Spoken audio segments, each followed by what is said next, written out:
the country isn't all bad all the time. There are people fighting for the interests of the American people in their own way. I mean, we can't ask them to be superheroes on our behalves. These are all politicians at the end of the day.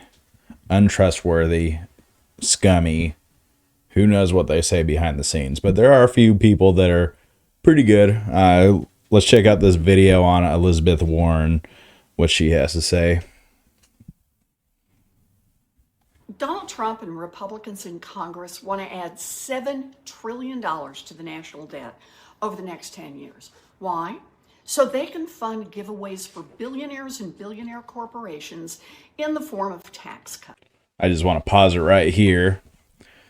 This is from, for whoever doesn't know, this is from Trump's inauguration for his second term. And in the front row, in front of all of his administration, are just these scumbag billionaires. Obviously, everybody knows Elon Musk right there. That's Bezos. I don't remember this guy's name, but yeah, you know, combined wealth of something like $1 trillion sitting right there in the front row of Trump's administration. That should have told everybody everything we needed to know right from the beginning, right? But let's get back to the video. But who the heck knows what $7 trillion even is? So I decided to put together a list of all the other things our government could do with $7 trillion instead of giving handouts to Trump's billionaire buddies. We could guarantee affordable child care for every working family in America. We could build... Let me stop it there at affordable child care. See, this is something that I like to advocate for a lot because childcare is a gateway that keeps the middle class down and the, you know, working poor. Without affordable childcare, oftentimes one parent has to stay home with the children while the other has to go to work full time.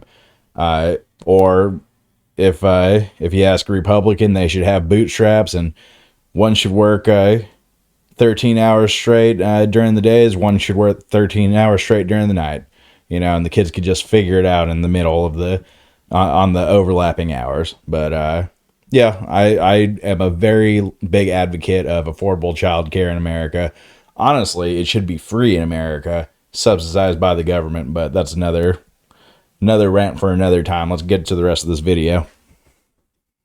Build 3 million new homes and lower the cost of rents by 10%. We could add dental, vision, and hearing coverage to Medicare. We could guarantee 12 weeks of universal paid leave, something we know this country doesn't have. We could fix every single bridge in America that needs repair. So let's just go over a couple things. Subsidizing Medicare, great, obviously. Fixing infrastructure in America, much needed. I mean, we haven't truly put money into infrastructure for the past, I don't know, 60, 70 years.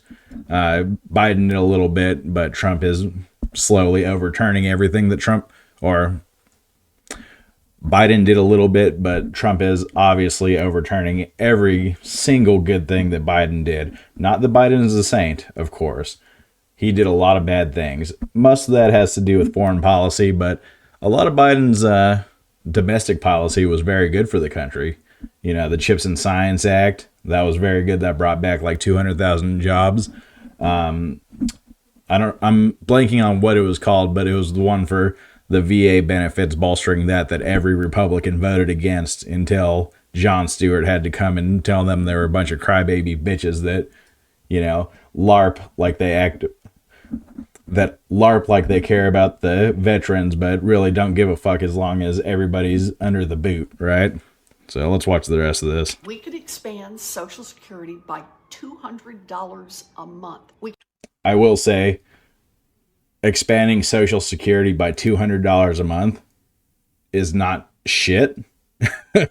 when you're receiving the low end of Social Security, an extra $200, that would only be bumping it up to what, $1,600 a month, which you can't live on that.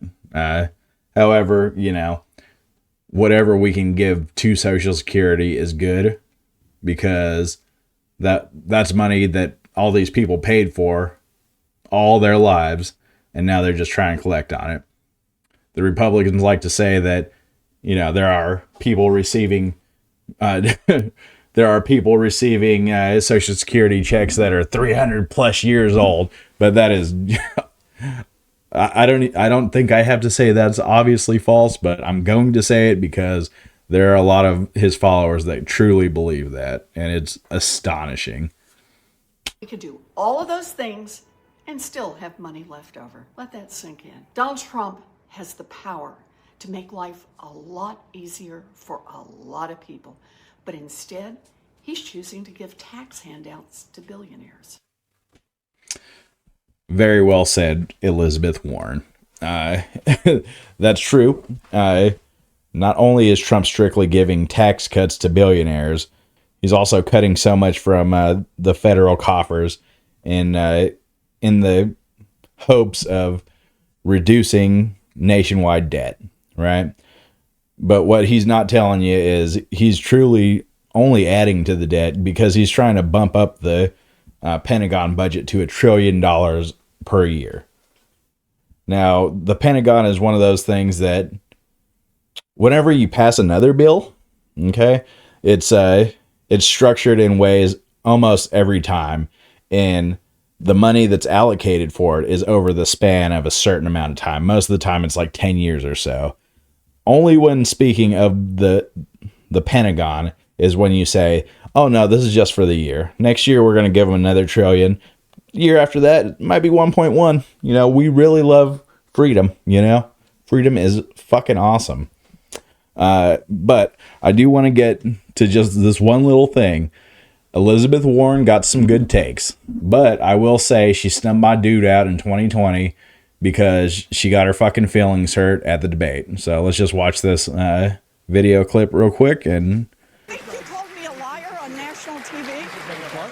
I think you called me a liar on national TV. Let's not do it right now. You want to have that discussion? We'll have that Anytime. discussion. You called me. You told me. All right, let's not do it now. I don't want to get in the middle of it. I just want to say hi, Bernie. Yeah, good. Okay. Now this happened.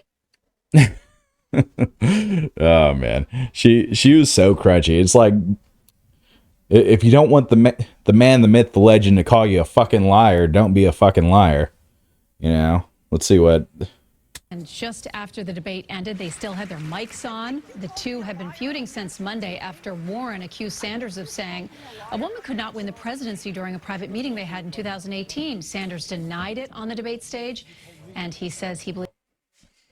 Now, she accused Bernie Sanders of basically slander against women, saying that a woman could not win the presidency in 2020. And he based that on the fact that Hillary Clinton got stomped in 2016 by a fascist. We didn't know he was going to be fascist yet. There were people screaming about it. And you know what? We should have all just buckled up and just listened to them. They were right. Being on the left is just being right too early, as they say. But yeah, don't listen to all these politicians. Most of them are scumbags. Elizabeth Warren, she got some good takes, so I wanted to highlight that because I didn't want to just, boo-hoo her just because she snubbed out my dude.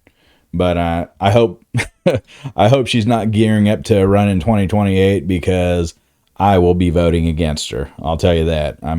There's going to be more than likely, there's going to be some better choices in 2028. Being that the corpse Joe Biden is out of office. Who knows?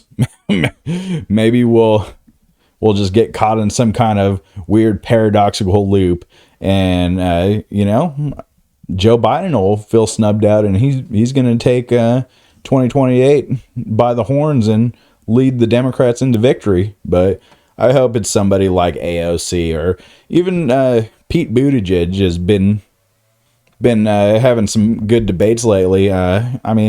With the right policy behind him and the right fight, somebody like that would be all right also. But let me know what you guys all think about it. Shoot me a comment down below. Who do you want to see run in 2028? Jon Stewart 2028? Stuart Burr? Let's make it happen. Anyways, y'all have a good rest of your day. Later.